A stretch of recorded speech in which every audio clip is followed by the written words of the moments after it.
मैं जल्दी उठ जाता हूँ, तुम जल्दी गुस्सा हो जाते हो, वो जल्दी तैयार हो जाती है। ऐसे जुमले हम अपनी डे टू डे लाइफ यानी रोज़मर्रा ज़िंदगी में ज़रूर बोलते हैं या सुनते हैं। कोई काम जल्दी होना, इसके लिए आपको यूज़ करना होगा इंग्लिश में क्विक टू गेट। आइए कंप्लीट स्ट्रक्चर देखते हैं। सब्जेक्ट प्लस हेल्पिंग वर्ब जिसको ऑक्सिलरी वर्ब भी कहा जाता है, ये टेंस या सब्जेक्ट के मुताबिक होता है, plus quick to get plus other words. अच्छी तरह समझने के लिए कुछ मिसालें देखते हैं। मैं जल्दी उठ जाता हूँ, I am quick to get up. I am quick to get up. तुम जल्दी गुस्सा हो जाते हो, you are quick to get angry. You are quick to get angry. वो जल्दी तैयार हो जाती है, she is quick to get ready. She is quick to get ready. बिल्कुल हम स्ट्रक्चर को स्टेप बाय स्टेप फॉलो कर रहे हैं। आप भी इस स्ट्रक्चर की मदद से सीख सकते हैं, बना सकते हैं ऐसे बहुत से जुमले अंग्रेजी जुबान में आसानी से। That can be really helpful. अच्छी तरह समझने के लिए एक और मिसाल देखते हैं। One more example for better understanding. जितना ज़्यादा प्रैक्टिस करोगे उतना ही जल्दी इंग्लिश सीख जाओगे। वो जल्दी समझ जाए। He is quick to get understand. He is quick to get understand. और आखिर में ये सेंटेंस आपके लिए कमेंट सेक्शन में इसका जवाब ज़रूर देना। हम लोग जल्दी सो जाते हैं। हम लोग जल्दी सो जाते हैं। Subscribe to English PS for more advance English sentence structure. Thanks for. मैंने कोई ठेका नहीं ले रखा है खाना बनाने का। उसने कोई ठेका नहीं ले रखा है तुमसे मिलने का। मैंने कोई ठेका नहीं ले रखा है बाजार जाने का। ऐसे जुमले हम अपनी डे टू डे लाइफ यानी रोज़मर्रा ज़िंदगी में ज़रूर बोलते या सुनते हैं। इन जुमलों में हम कह रहे हैं ठेका लेना, इसके लिए आपको यूज़ करना होगा इंग्लिश में टेक कॉन्ट्रैक्ट। आइए कंप्लीट स्ट्रक्चर देखते हैं। सब्जेक्ट प्लस हैव नोट या हैज़ नोट। हैव नोट ये आई वी दे या प्लूरल नेम के साथ यूज़ होता है। हैज़ नोट ये ही शी इट या सिंगुलर नेम के साथ यूज़ होता है। Plus taken contract. टेकन ये ठेका तट फॉर्म है, प्लस टू प्लस V1 यानी first form of verb plus other words. अच्छी तरह समझने के लिए कुछ मिसालें देखते हैं। मैंने कोई ठेका नहीं ले रखा है खाना बनाने का। I have not taken contract to cook food. I have not taken contract to cook food. उसने कोई ठेका नहीं ले रखा है तुमसे मिलने का। He has not taken contract to meet you. He has not taken contract to meet you. मैंने कोई ठेका नहीं ले रखा है बाजार जाने का। I have not taken contract to go to market. I have not taken contract to go to market. बिल्कुल हम स्ट्रक्चर को स्टेप बाय स्टेप फॉलो कर रहे हैं। आप भी इस स्ट्रक्चर की मदद से सीख सकते हैं, बना सकते हैं ऐसे बहुत से जुमले अंग्रेजी जुबान में आसानी से। That can be really helpful. अच्छी तरह समझने के लिए एक और मिसाल देखते हैं। One more example for better understanding. उसने कोई ठेका नहीं ले रखा है तुम्हारा काम करने का। He has not taken contract to do your work. He has not taken contract to do your work. और आखिर में ये सेंटेंस आपके लिए कमेंट सेक्शन में इसका जवाब ज़रूर देना।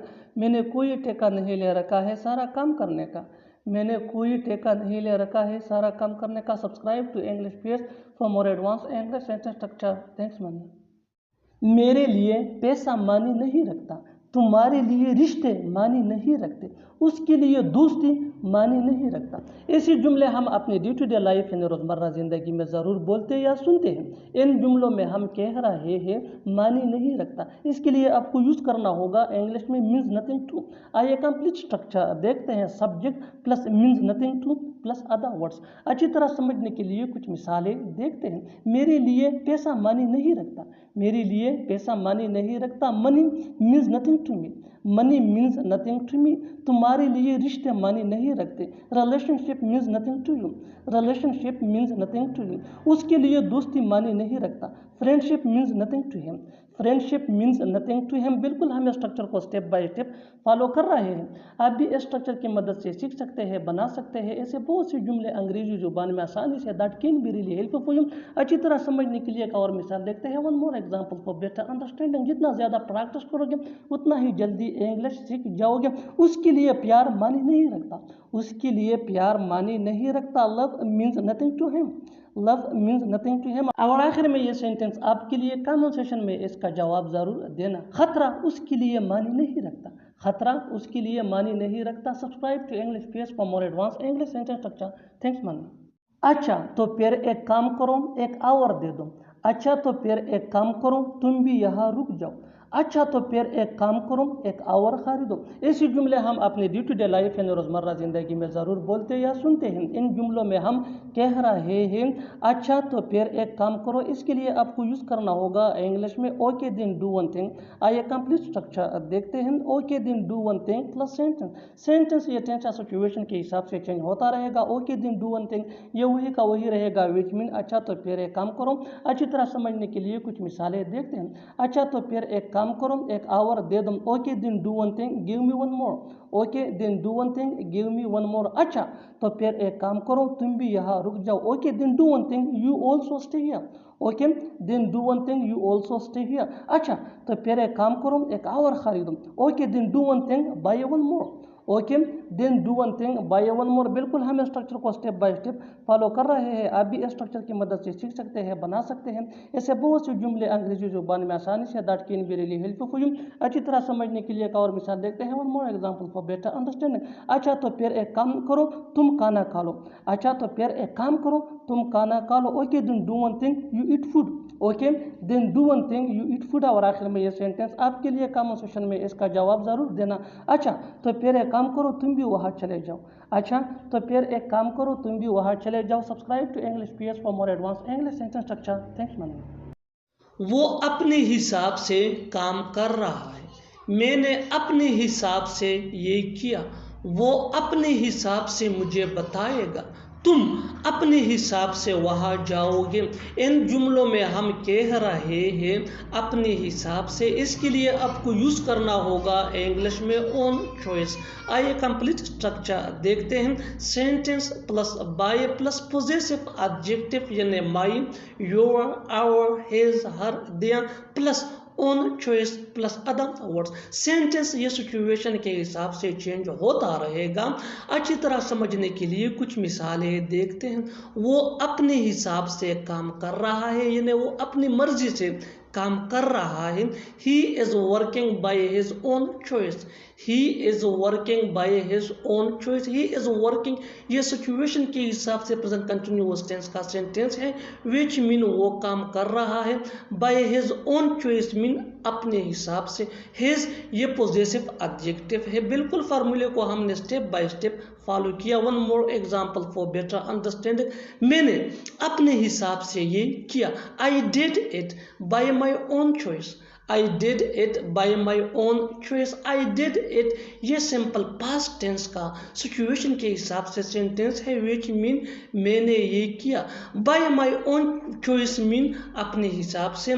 माई ये पोजेसिव एडजेक्टिव है। One more example for better understanding. वो अपने हिसाब से मुझे बताएगा यानी वो अपनी मर्जी से मुझे बताएगा। He will tell me by his own choice.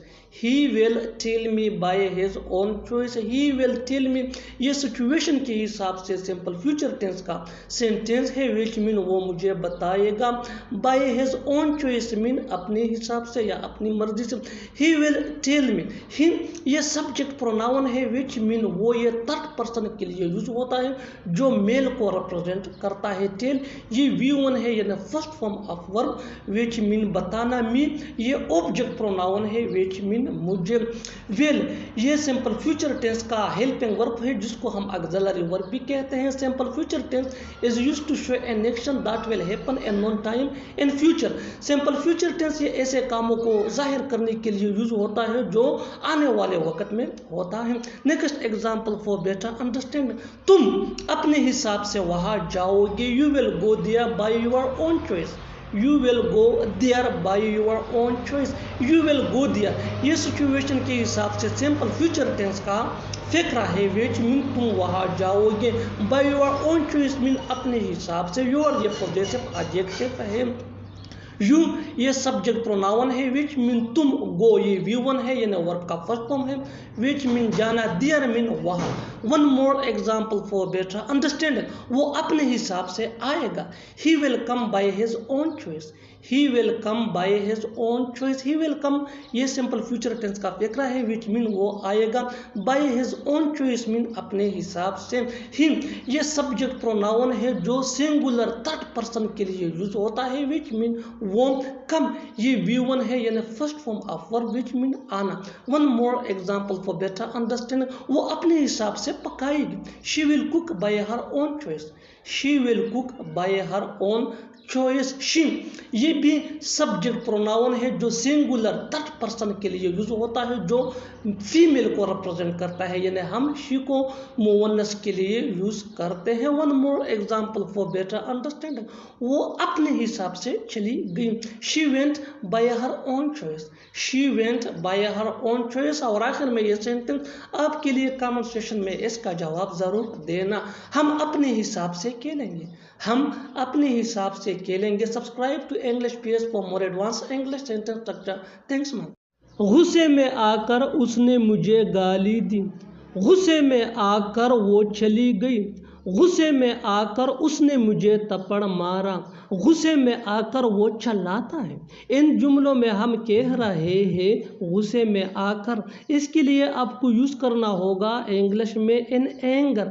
आइए कंप्लीट स्ट्रक्चर देखते हैं। Sentence plus in anger, sentence ये सिचुएशन के हिसाब से चेंज होता रहेगा और इन एंगर ये वही के वही रहेगा, विच मीन गुस्से में आकर। अच्छी तरह समझने के लिए कुछ मिसालें देखते हैं। गुस्से में आकर उसने मुझे गाली दी, he abused me in anger, he abused me in anger, he abused me ये सिचुएशन के हिसाब से सेंटेंस है, विच मीन उसने मुझे गाली दी इन एंगर, गुस्से में आकर। बिल्कुल स्ट्रक्चर को हमने फॉलो किया। Next example for better understanding, गुस्से में आकर वो चली गई। She went in anger, she went in anger, she went वो चली गई, ये सिचुएशन के हिसाब से सेंटेंस है। इन एंगर गुस्से में आकर। शी ये सब्जेक्ट प्रोनाउन है जो थर्ड पर्सन के लिए यूज होता है, विच मीन वो, और ये फीमेल को रिप्रेजेंट करता है, यानी हम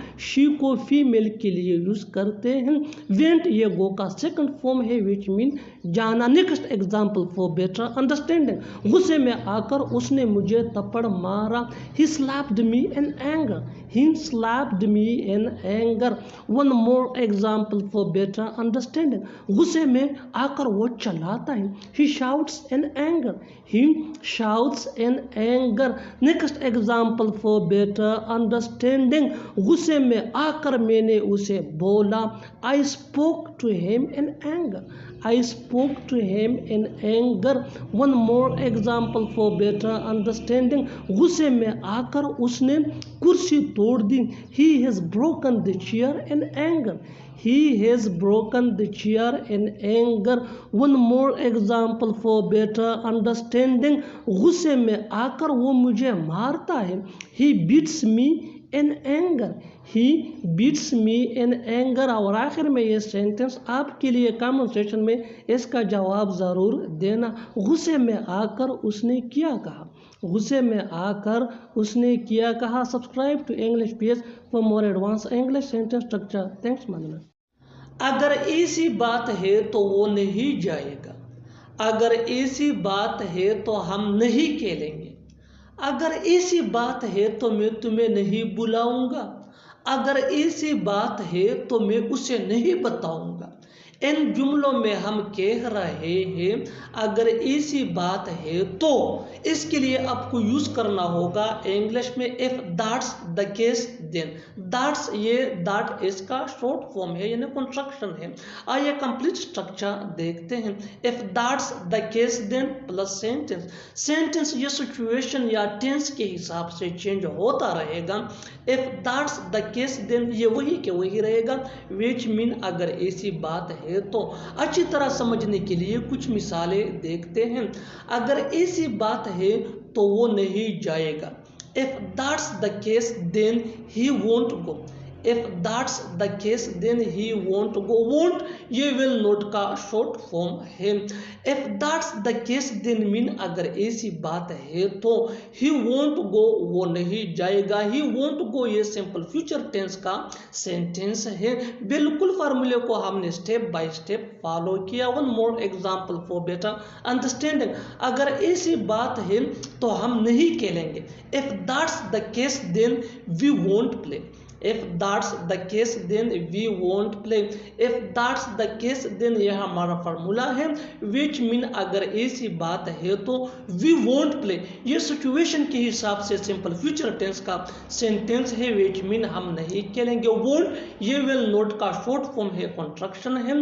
one more example for better understanding, अगर ऐसी बात है तो मैं तुम्हें नहीं बुलाऊंगा।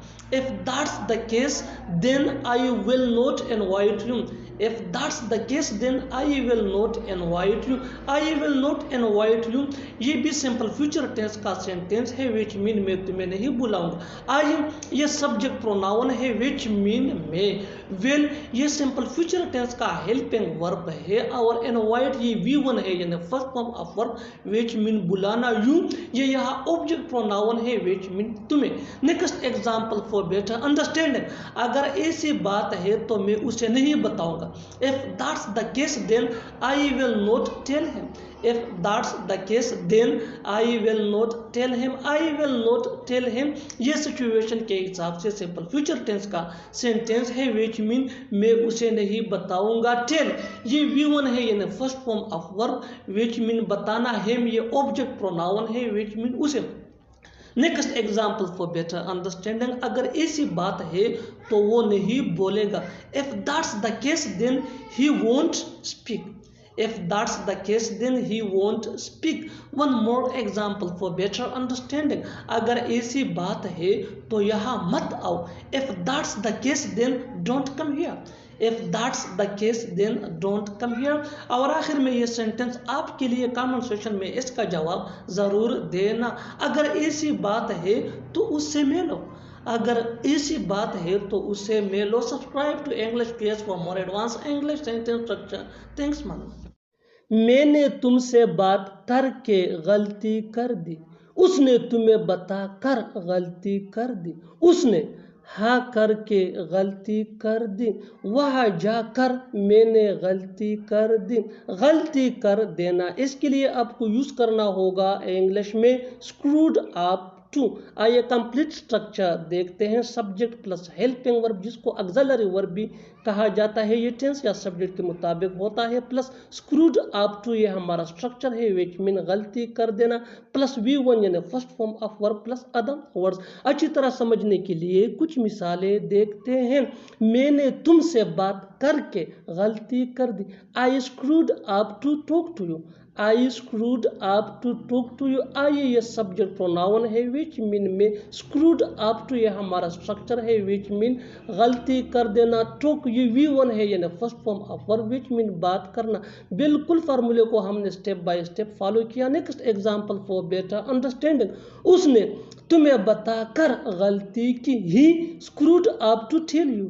ही screwed up to tell you. He ये सब्जेक्ट प्रोनाउन है, विच मीन वो, और ये मेल को रिप्रेजेंट करता है, यानी हम ही को मुज़क्कर के लिए इस्तेमाल करते हैं। स्क्रूड अप टू मीन गलती कर देना। टेल ये V1 है यानी first form of verb, which mean बताना। यू ये यहाँ ऑब्जेक्ट प्रोनाउन है, विच मीन तुम्हें। Next example for better understanding, उसने हाँ करके गलती कर दी। He screwed up to say yes. He screwed up to say yes. Say ये V1 है यानी first form of verb, which mean कहना। Next example for better understanding, वहाँ जाकर मैंने गलती कर दी। I screwed up to go there. I screwed up to go there. Go ये V1 है यानी first form of verb, which mean जाना, और देयर मीन वहाँ। One more example for better understanding, तुमने ना करके गलती कर दी। You screwed up to say no. You screwed up to say no. You ये यहाँ सब्जेक्ट प्रोनाउन है, विच मीन तुम। Next example for better understanding, तुमने उसे डांट कर गलती कर दी। You screwed up to scold him.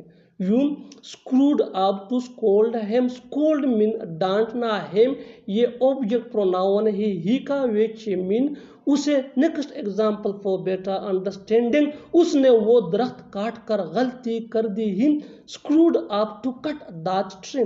He screwed up to cut that tree. Tree mean दरख्त। और आखिर में ये सेंटेंस आपके लिए कमेंट सेक्शन में इसका जवाब ज़रूर देना। तुमने पढ़ाई छोड़कर गलती कर दी। तुमने पढ़ाई छोड़कर गलती कर दी। Subscribe to English PS for more advance English sentence structure. Thanks. तुम्हें उससे मिलना ही चाहिए था, उसे यहाँ आना ही चाहिए था, हमें वहाँ जाना ही चाहिए था, तुम्हें उसे बुलाना ही चाहिए था। इन जुमलों के लिए इंग्लिश का ये स्ट्रक्चर यूज होता है subject plus should have, had two plus V1 यानी first form of verb plus other words. अच्छी तरह समझने के लिए कुछ मिसालें देखते हैं। तुम्हें उससे मिलना ही चाहिए था, you should have had to meet him, you should have had to meet him। you ये सब्जेक्ट प्रोनाउन है which mean तुम या तुम्हें। Pronoun is a word that we use instead of a noun। Pronoun ये एक लफ्ज होता है जो हम नाउन या इसम की जगह यूज करते हैं। शुड ये मोडाल ऑक्सिलरी वर्ब है which mean चाहिए जो एडवाइजेबिलिटी को शो करता है।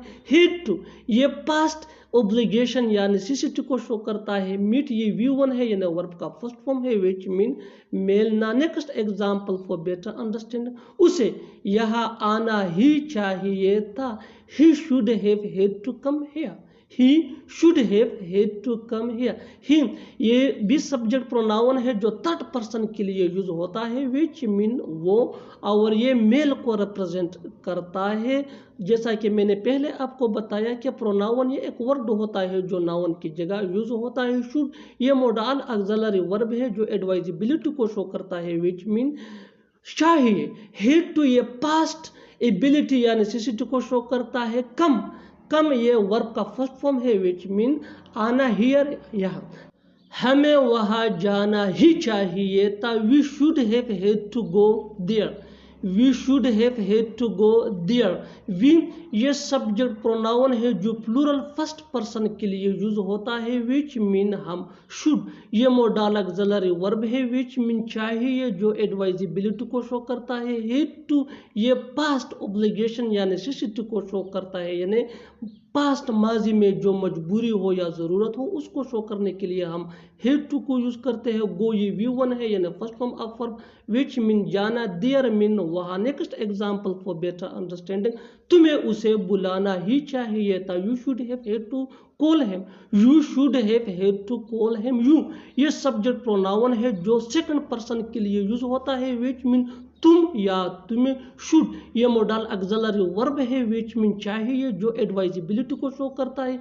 हैड टू ये पास्ट ऑब्लिगेशन या नेसेसिटी को शो करता है। कॉल ये V1 है यानी फर्स्ट फॉर्म ऑफ वर्ब, बुलाना है ये ऑब्जेक्ट प्रोनाउन है which mean उसे। Next example for better understanding, मुझे पढ़ना ही चाहिए था, I should have had to study, I should have had to study. I ये सब्जेक्ट प्रोनाउन है जो सिंगुलर फर्स्ट पर्सन के लिए यूज होता है which mean में। शुड ये मोडाल ऑक्सिलरी वर्ब है which mean चाहिए जो एडवाइजेबिलिटी को शो करता है। हैड टू ये पास्ट ऑब्लिगेशन या नेसेसिटी को शो करता है यानी पास्ट ज़रूरत या मजबूरी को, और स्टडी मीन पढ़ना। और आखिर में ये सेंटेंस आपके लिए कमेंट सेशन में इसका जवाब ज़रूर देना। तुम्हें अंग्रेज़ी सीखनी ही चाहिए थी, तुम्हें अंग्रेजी सीखनी ही चाहिए थी।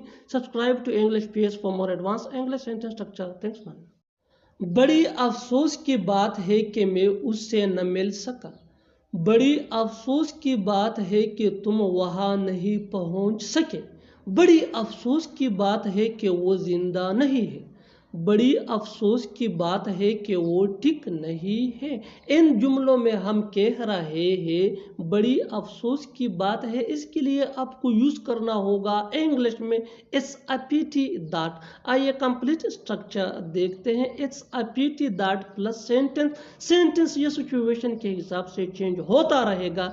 इट्स अ पिटी दैट ये वही के वही रहेगा विच मीन बड़ी अफसोस की बात है कि इट्स ये इट इज का शॉर्ट फॉर्म है। अच्छी तरह समझने के लिए कुछ मिसालें देखते हैं। बड़ी अफसोस की बात है कि मैं उससे न मिल सका। It's a pity that I couldn't meet him, it's a pity that I couldn't meet him. It's a pity that mean बड़ी अफसोस की बात है कि I couldn't meet him mean मैं उससे न मिल सका. couldn't ये could not का शॉर्ट फॉर्म है. meet ये V1 है यानी वर्ब का फर्स्ट फॉर्म है which मीन मिलना. I ये सब्जेक्ट प्रोनाउन है which मीन में. One more example for better understanding. बड़ी अफसोस की बात है कि तुम वहां नहीं पहुंच सके. It's a pity that you couldn't reach there. It's a pity that you couldn't reach there. It's a pity that mean बड़ी अफसोस की बात है कि you couldn't reach there mean तुम वहां नहीं पहुंच सके. you ये सब्जेक्ट प्रोनाउन है which मीन तुम. couldn't ये could not का शॉर्ट फॉर्म है. reach मीन पहुंचना ये वर्ब का फर्स्ट फॉर्म है. Next example for better understanding. बड़ी अफसोस की बात है कि वो जिंदा नहीं है. It's a pity that he is no more. It's a pity that he is no more. It's a pity that mean बड़ी अफसोस की बात. he is no more mean वो जिंदा नहीं है. Next example for better understanding. बड़ी अफसोस की बात है कि वो ठीक नहीं है. It's a pity that he is not well.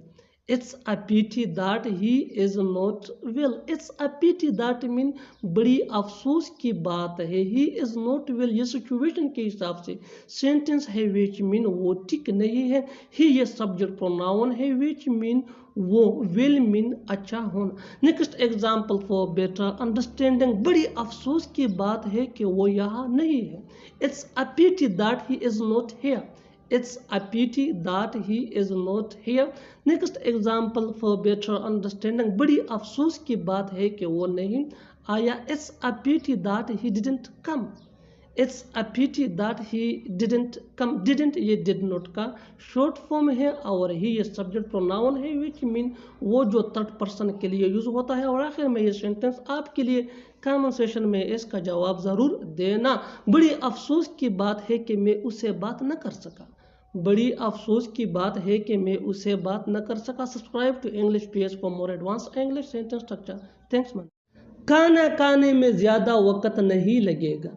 वहाँ पहुँचने में ज़्यादा वक्त नहीं लगेगा. चाय बनाने में ज़्यादा वक्त नहीं लगेगा. घर साफ करने में ज़्यादा वक्त नहीं लगेगा. इन जुमलों में हम कह रहे हैं ज़्यादा वक्त नहीं लगेगा. इसके लिए आपको यूज़ करना होगा इंग्लिश में it will not take much time. आइए कंप्लीट स्ट्रक्चर देखते हैं. It will not take much time +2 + V1 यानी first form of verb plus other words. अच्छी तरह समझने के लिए कुछ मिसालें देखते हैं. खाना खाने में ज़्यादा वक्त नहीं लगेगा. It will not take much time to have food. It will not take much time to have food. It will not take much time mean ज़्यादा वक्त नहीं लगेगा हैव फूड खाना खाने में. Next example for better understanding. वहाँ पहुँचने में ज़्यादा वक्त नहीं लगेगा. It will not take much time to get there. It will not take much time to get there. अच्छी तरह समझने के लिए एक और मिसाल देखते हैं. चाय बनाने में ज़्यादा वक्त नहीं लगेगा. It will not take much time to make tea. It will not take much time to make tea. Next example for better understanding. घर साफ करने में ज़्यादा वक्त नहीं लगेगा. It will not take much time to clean the house. It will not take much time to clean the house. Clean mean साफ करना ये V1 है. हाउस मीन घर. Next example for better understanding. किताब खरीदने में ज़्यादा वक्त नहीं लगेगा. It will not take much time to buy a book. It will not take much time to buy a book. Buy mean खरीदना ये V1 है यानी first form of verb. Next example for better understanding. अच्छी तरह समझने के लिए एक और मिसाल देखते हैं. उससे मिलने में ज़्यादा वक्त नहीं लगेगा. It will not take much time to meet him. It will not take much time to meet him. और आखिर में ये सेंटेंस आपके लिए कमेंट सेक्शन में इसका जवाब ज़रूर देना. खाना पकाने में ज़्यादा वक्त नहीं लगेगा. खाना पकाने में ज़्यादा वक्त नहीं लगेगा. Subscribe to English PS for more advance English sentence structure. Thanks मानना. वो अपनी मर्जी का मालिक है. मैं अपनी मर्जी का मालिक हूँ. वो किसी की नहीं सुनती, वो अपनी मर्जी की मालिक है। मेरा भाई अपनी मर्जी का मालिक है। इन जुमलों में हम कह रहे हैं अपनी मर्जी का मालिक होना। इसके लिए आपको यूज़ करना होगा इंग्लिश में the master of one's own will. आइए कंप्लीट स्ट्रक्चर देखते हैं। सब्जेक्ट प्लस हेल्पिंग वर्ब, जिसको ऑक्सिलरी वर्ब भी कहा जाता है, ये टेंस या सब्जेक्ट के मुताबिक होता है, plus the master of one's own will. One's की जगह हमें पोजेसिव एडजेक्टिव यानी my, your, our, his, her या देयर यूज करना होगा, प्लस अदम वर्ड्स। अच्छी तरह समझने के लिए कुछ मिसालें देखते हैं। वो अपनी मर्जी का मालिक है। He is the master of his own will. He is the master of his own will. मैं अपनी मर्जी का मालिक हूँ। I am the master of my own will. I am the master of my own will. My ये positive adjective है। यहाँ next example for better understanding, वो किसी की नहीं सुनती, वो अपनी मर्जी की मालिक है। She doesn't listen to anyone. She is the master of her own will. She doesn't listen to anyone. She is the master of her own will. Next example for better understanding. मेरा भाई अपनी मर्जी का मालिक है। My brother is the master of his own will. My brother is the master of his own will. Next example for better understanding. क्या तुम अपनी मर्जी के मालिक हो? Are you the master of your own will? Are you the master of your own will? One more example for better understanding. अच्छी तरह समझने के लिए एक और मिसाल देखते हैं। वो अपनी मर्जी का मालिक था। He was the master of his own will. He was the master of his own will. और आखिर में ये सेंटेंस आपके लिए कमेंट सेक्शन में इसका जवाब ज़रूर देना। तुम अपनी मर्जी के मालिक नहीं हो। तुम अपनी मर्जी के मालिक नहीं हो। Subscribe to English PS for more advance English sentence structure. Thanks. कहने का मतलब है कि आज सिर्फ तुम काम करोगे। कहने का मतलब है आप काम खत्म करके घर जा सकते हैं। कहने का मतलब है मैं आपसे कुछ नहीं छुपाता हूँ। कहने का मतलब है वो नहीं आया था। इन जुमलों में हम कह रहे हैं कहने का मतलब है, इसके लिए आपको यूज करना होगा इंग्लिश में दैट्स टू से। दैट्स टू से मीन कहने का मतलब है। आइए कंप्लीट स्ट्रक्चर देखते हैं। दैट्स टू से प्लस सेंटेंस। सेंटेंस ये सिचुएशन के हिसाब से होगा और दैट्स टू से ये वही के वही रहेगा, विच मीन कहने का मतलब है। दैट्स ये दैट इज का शॉर्ट फॉर्म है, कंस्ट्रक्शन है। अच्छी तरह समझने के लिए कुछ मिसालें देखते हैं। कहने का मतलब है कि आज सिर्फ तुम काम करोगे। That's to say only you will work today. That's to say only you will work today. That's to say mean कहने का मतलब है only mean सिर्फ, you mean तुम, वर्क काम करना, टुडे आज, दैट्स ये दैट इज का शॉर्ट फॉर्म है। Next example for better understanding. कहने का मतलब है आप काम खत्म करके घर जा सकते हैं। That's to say you can go home after completing work. That's to say you can go home after completing work. That's to say mean कहने का मतलब है यू, ये सब्जेक्ट प्रोनाउन है, विच मीन तुम। कैन ये मोडल ऑक्सिलरी वर्ब है जो प्रेजेंट एबिलिटी या पॉसिबिलिटी को शो करता है। गो ये V1 है यानी first form of verb which mean जाना, होम मीन घर। Next example for better understanding. अच्छी तरह समझने के लिए एक और मिसाल देखते हैं। कहने का मतलब है मैं आपसे कुछ नहीं छुपाता हूँ। That's to say I hide nothing from you. That's to say I hide nothing from you. That's to say mean कहने का मतलब है आई ये सब्जेक्ट प्रोनाउन है जो फर्स्ट पर्सन के लिए यूज होता है, विच मीन में, हाइड मीन छुपाना, नथिंग फ्रॉम यू तुमसे। Next example for better understanding. कहने का मतलब है वो नहीं आया था। That's to say he didn't come.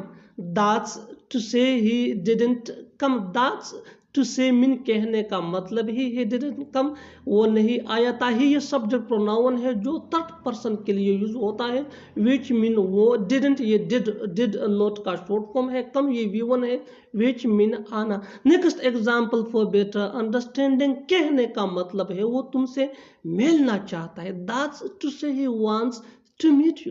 That's to say he wants to meet you. He ये सब्जेक्ट प्रोनाउन है जो थर्ड पर्सन के लिए यूज होता है, विच मीन वो जो मेल को रिप्रेजेंट करता है, जिसको हम मेल के लिए यूज करते हैं। मुज़क्कर के लिए वांट्स मीन चाहना, मीट ये वी वन है विच मीन मिलना। Next example for better understanding, कहने का मकसद है वो पढ़ रही है, कहने का मकसद है वो पढ़ रही है। That's to say she is studying, that's to say she is studying. She ये भी सब्जेक्ट प्रोनाउन है और ये भी थर्ड पर्सन के लिए यूज होता है विच मीन वो, लेकिन ये फीमेल को रिप्रेजेंट करता है। और आखिर में ये सेंटेंस आपके लिए कन्वर्सेशन में इसका जवाब जरूर देना। कहने का मतलब है आप कौन हो, कहने का मतलब है आप कौन हो। Subscribe to English PS for more advance English sentence structure. Thanks.